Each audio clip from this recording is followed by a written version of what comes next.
Welcome back, everybody, to the 14th episode of the Rebound, and today we're going to be ranking our players we're most excited to see for the upcoming 2022-2023 season. You want to start off with who you're most excited to see this season? I think we should end on who we're most Who excited we're most to see excited? this season. Okay, so who are you least? No. Who else are you excited to see this season? So we just did this randomly, the only person that really had any meaning was the number one spot. So one person that I had, and I think this is going to surprise you, is Juan Toscano-Anderson. Juan Toscano-Anderson, I like that a lot. So I feel like when he gets traded to the Lakers on a team that's filled with role players, I think that he's one of the better ones on that team. I don't want to say that he's going to fill a hole that Malik Monk was, because Malik Monk is better, he had shot creation. But I don't know. I always liked him. 3-and-D guy, hustles, dunks. He's pretty good. He can fill a hole there. Yeah, I like that pick. I had Matisse Thybulle because he was kind of a boring pick. I want to see if he'll develop this offseason. I want to know if he's improving himself or if he'll just end up like Andre Roberson, who used to play on the Thunder. He's a really elite defender, all-NBA like Matisse very early, but he never developed a three-point shot, never developed an offensive game, and he fell out of the league very fast. And I'm wondering if that's something that will happen to Matisse. He would be so good if he played 10 years ago. Yeah, I just want to see if he developed or not. I want to see if he's putting in that work in the gym like we've seen all the players over this season, putting in the work at the gym, at the open runs, at FIBA, at Eurobasket. I want to see that. All right. Another one that I had was just Gobert, just because I'm so curious to see how he fits with that team. We said in our last episode the other day about how we're not sure how he's going to fit in, but we do have faith in that duo with him and Cat. We claim them as one of the top 10 duos in the NBA. Yeah. Well, in their respective conference. But he's just an interesting player to me because I feel like he's a player that you see players that were so good 10 years ago and then just fell off. DeAndre Jordan is one and fell off the face of the earth. Exactly. When the game of the NBA started changing to more 3-point oriented, I think that it's great to see people like Rudy Gobert still be able to dominate the game without that part of the game. Yeah, you want to see how he fits in this era with another big guy. Yeah. Especially a big guy who's completely different than him.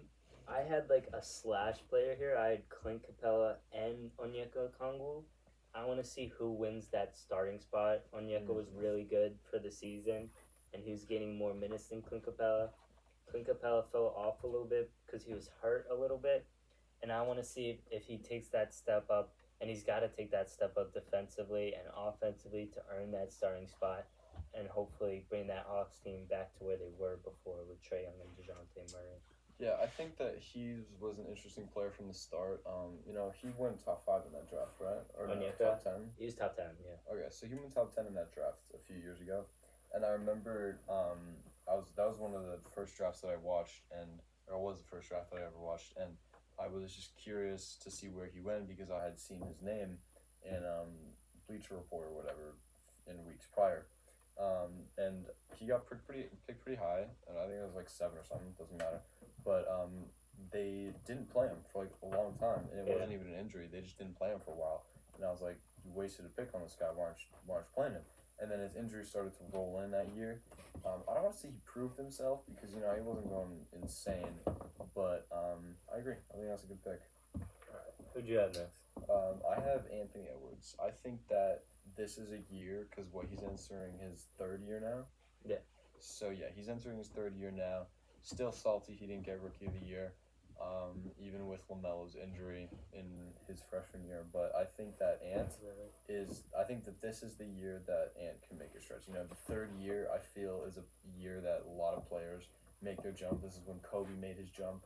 Not to say that Anthony Edwards is next. Kobe, of course. I'm just relating it.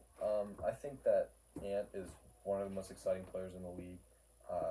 His 3 can develop. His defense can develop, but it doesn't need that much help. When I watch him, he's electric. So that's why he's on my list. All right, then next on my list, I had Josh Giddey because we all know Josh Giddey. He's on those all rookie teams, He's a triple double threat. He's a double double threat. He had a double double with 0 points, and that's what scares me. When you see Josh Giddey offensively, he has no 3 point shot. He doesn't really have a mid range shot. He's too slow to really get to the basket. I want to see if he's gonna improve offensively, and if not, where does he fit on this team? Like, will you just give the ball to Shea? Is Giddey going to be able to create if he's not a threat? You can sag off him like a Westbrook. And I just think if he doesn't make that improvement, I think he'll fall to sort of a Ricky Rubio role when right now we see him as being a young star talent. But if he doesn't improve that young star talent, he might just end up being a backup point guard for the rest of his career. Okay. Yeah. I was trying to find what his record is with Shea because I know they didn't play A lot together. I mean, Josh Giddey averaged 11, 7, and 5 in 41 games with Shea. So, I mean, I think that I don't want to say that they complement each other enough because I'm only looking at Giddey right now. Yeah, but look at this 26.3% 3 point shooter as a guard, 42% as a guard. It's so He has to inefficient. improve, yeah. And although it is his first season, and guards have it hardest as the first season, averaging 13, 8, and 6, this is either where you make or break. Ben Simmons was the same way. He didn't really improve his offensive game. He kind of stalemated. If Josh Giddey doesn't improve his offensive game or his defensive game, he's going to stalemate and probably fall out pretty quick. Okay. Yeah, I see that. Next person that I had is John Wall. You know, I think that he's still going to be top 15 potential point guards in the NBA with how like good of a team that he's on. But aside from his team, I really like him. You know, when you watch his highlights, he's just a guy that just amazes you. You know, he's like a worse Dwayne Wade. He's one of the best shot blocking guards of all time. I wouldn't say that he's an above average defender. He's a pretty good defender because of his athleticism. Yeah, But it's been a while. His leg injuries. which is why it's interesting. Yeah. To me. Yeah, because you don't know what you're going to get from John Wall. And when you see someone, you don't know what you're going to get. But last time you saw them, they were so good. You're intrigued. You want to see it. Like Jamal Murray. Yeah, like Jamal Murray. Next, I had Keldon Johnson. Keldon Johnson during That's Team USA weird. a couple years ago. He was really good. You're weird. And then last year, he averaged 17 points per game, which is pretty good. He shot almost 40%, and he shot 60% from the corners.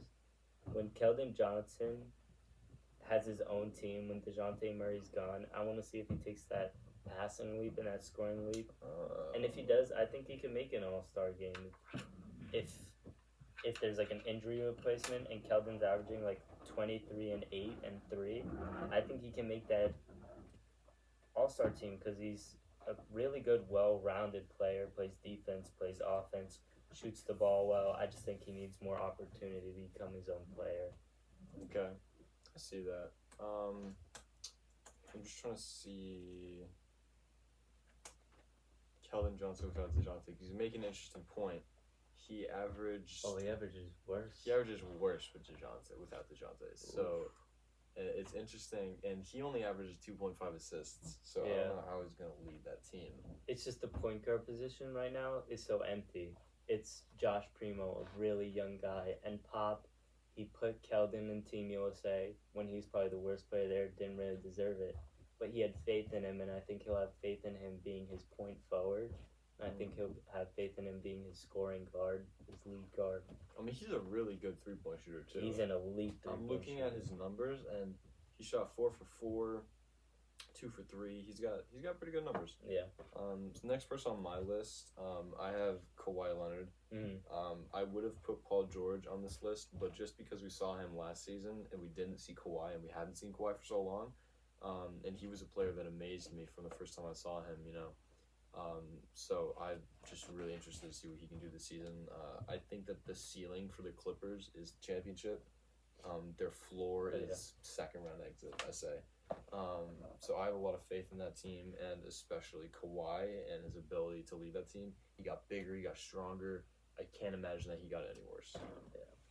I had Isaiah Stewart, Beef Stew, on the Pistons. You're an interesting critter for that, bro. Dude, I didn't really like Isaiah Stewart much, but during the summer league, do you remember like he was shooting a lot of threes during summer league, and I thought that was so interesting to me because he averaged 32% from three last season on 0.6 attempts, which is like nothing. He's not even shooting a three a game. He averaged 8 points, 9 rebounds.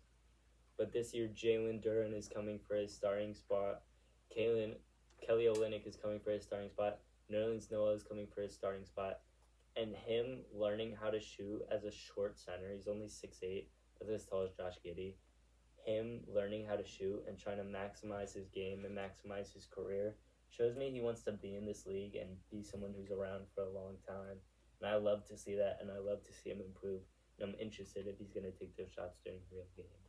Okay. Yeah, I mean, he's still a pretty young guy. So, next person I have was someone, I was thinking of people who were recently traded, like John Wall and Gobert, JTA, and my next one is Malcolm Brogdon, just because I think that fills in an empty point guard offensive standpoint. Yeah. You know, like didn't get much playmaking from him. Yeah, I think that they're gonna start by starting Marcus Smart this year. I can't see them benching the depoy of last year. I can't see that at all. But I think that if they really see him make that impact, I think you can slide Brogdon into that starting lineup and maybe even like balance his minutes like Marcus Smart. I think that either way he's gonna get around like 25 minutes a game. You know, if he is off the bench, he's gonna be like Tyler Hero. He's gonna get the same amount of minutes as the starters. I mean, he was a leader of that Pacers team offensively after what's-his-face left, Sabonis left. And granted, that was only for maybe 40 games. I still was impressed with what I saw from him. Yeah, Brogdon's always been a guy. He's played with Giannis. He's played with Sabonis. Now he's going to be playing with Tatum. But he always gets his own. He always finds his way to be impactful. Alright, next I had Brook Lopez. Brook Lopez is someone who I have so much love for, and I love seeing him play. Last season he was injured. The season before that, his defensive numbers were off the charts. He was top 5 in depoy voting. His threes, That's Brook crazy. Lopez, Splash Mountain. So I'm excited for a full season of Brook Lopez. I hope that he's healthy. I hope that he's still the defender he is. I'm excited to see if he shoots the ball well. I'm excited to see if he wins the starting spot over Bobby Portis, if he still fits in with Giannis. I just think there's so many question marks at that starting center spot, and Brook Lopez's health, that I can't wait to see what he does this season and if he can help that team win another championship, because he was a big part of that. Yeah, definitely. He torched everyone. Damian Lillard is my next one up. It's been a while since I've seen my boy Dame Dollar. I was a short-term Trailblazers fan before I discovered my Chicago Bulls. I loved watching him play. You know, the first game that I seriously watched was the first game I ever watched was Raptors versus Knicks. I don't know. Yeah. But the first serious game I ever watched with knowing what was going on was one of Dame's games in the bubble. And it was amazing to me. You know, I came into the NBA just watching this dude just drain some threes from half court, and he was making a random person like me think that this was normal. But it was anything but normal. What we saw in the bubble was something that was incredible. Looking back at his highlights after that, he just amazed me. And now with Jeremy Grant on that team too, and the fact that they kept Nurkic, it really gave him up for really got Jeremy Grant for nothing.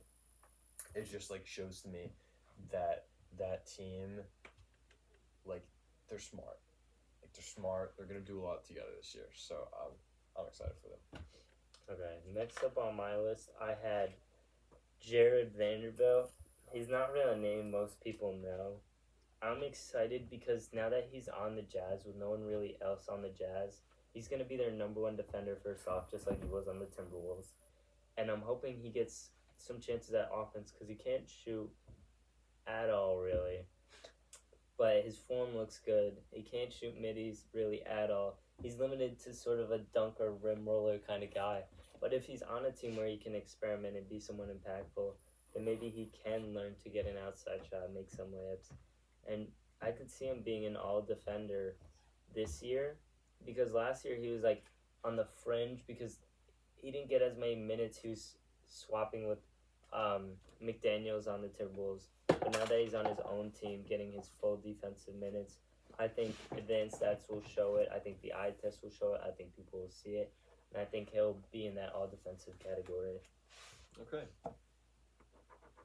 My next player, someone we haven't seen at all yet, Tari Eason. I love that so much. I would watch him, and the first thing that stood out to me was his defense. You know, he's just a player that I'm just excited to see. You know, like and I'm going up solely off of what I've seen during summer league and what I've seen and what I've heard from draft scouts. You know, I think that he's gonna be very impactful on that Rockets team. You know, anyone can be impactful on that Rockets team because they are horrible, but you know, he's a power forward, small forward for the Rockets, which is a hole in that team. I think him and Jason Tate can actually do something this year. Like that forward bears something. Like that is a team with a young core that I have zero faith in. but I'm still curious to see where Easton will get traded to once they realize his worth and what they can get for him. So. Yeah. Tari Eason, he was also someone I was going to put on my list, but he looked better than Jabari Smith Jr. Like when they played together? Yeah, when they played during Summer League. And his upside, I feel like it's way higher. He's 6'8". He has more of an offensive all-around game. He can hit some threes. He can be a dunker. He can play defense. I love that. My next one was Isaiah Hartenstein for the Knicks. The Knicks opened up a center position. I think he'll start over Mitchell Robinson, just like Taj Gibson has started over him, just like Nerlens Noel. I think they'll do it once more this year. He fills the playmaking that the Knicks need. Jalen Brunson, not a playmaker. Derrick Rose, not a playmaker. Julius Randle's a playmaker, but a lot of turnovers. Hartenstein's a really good post playmaker. He hits threes. He can rim run. He's a solid defender. And I think with more minutes, I think Mitchell Robinson's starter spot and spot on the Knicks is going to be in trouble. And I think people will be on notice what he was doing for the Clippers all these years. Interesting. My next player is Jakob Poeltl. So, Jakob Poeltl was a guy who everybody wanted to have on his fantasy team. He's a solid double threat. He's a high volume rebounder. And I think that he worked well on that team. But you want to know something very, very interesting? What? Jakob Poeltl record with DeJounte Murray. Yeah. 86 to 102 in his whole Wow. career. With, you ready for with? I mean, Yeah. you ready for without? Yeah. 146 to 82. That's a 60-game difference without DeJounte Murray. Yeah, but then you also got to take into account that he's playing with DeMar DeRozan and Kyle Lowry on that really good team. But he is a great defender. I mean, dude, I don't know. I just can't overlook that 60 games with 2 seasons without. I mean, 1 season really without DeMar, but it's just, I don't know. I mean, yeah, DeJounte Murray really just took that leap last season without, like, being the sole guy. And now that sole guy left, I think that he can be the next sole guy if it's not Keldon Johnson, you know? And, I just... Because he doesn't really have some outside potential, but he can become a dominant big like a Clint Capella or a Rudy Gobert because he's already a great defender and he's a big guy. I would say that's a ceiling, like Clint Yeah, Capella. Clint Capella. But you know, Last year's Clint. Interesting. I had at my second one, I had Alperen Şengün. I'm excited. Hate him. I hate him, but you gotta respect him. I'm interested in what he's gonna do. He's gonna get full minutes, and he can stretch the ball. He fouled out a lot last year. He should have been starting, but just like Mitchell Robinson, he would foul out a lot. He committed a lot of fouls because he wasn't playing defense right. He's not used to the NBA. He's not used to the U.S. I think with this season behind him, a full summer of training with his peers, playing in the Eurobasket, I think he'll be pretty good because he's already a great playmaker, a decent shooter. I think he'll learn verticality, learn how to get blocks, learn how to guard the bigger guys. And I think he will be a great player on the Rockets now that Christian Wood is gone. And he's really the only center left on that roster, so he'll get big time minutes and it'll show how good of a pick he was last year. Okay. I mean, you know me, I've always liked I always liked Şengün, but Yeah. this is interesting. Draymond Green in 2021-2022 with more minutes than Şengün, he had 136 fouls, and Şengün had 214. Yeah. And I know that the difference here is that Draymond's a better defender, so he's obviously going to like get less fouls. But you also know that Draymond is going to get fouls. He's getting a foul like every game. It's so I mean that's over that he 3 fouls a averages game. that foul. That's like 3 fouls a game, you know? So, and Şengün with that, like 214 fouls. Actually, wait, how many seasons has he played? He's only played one. Okay, yeah, 214 fouls in It's insane. So I think that is definitely something he has to improve in, because teams aren't going to want him if he's just going to foul out, you know? And he's an offensive stud, but a defensive liability for sure. He's getting you into the bonus like right away.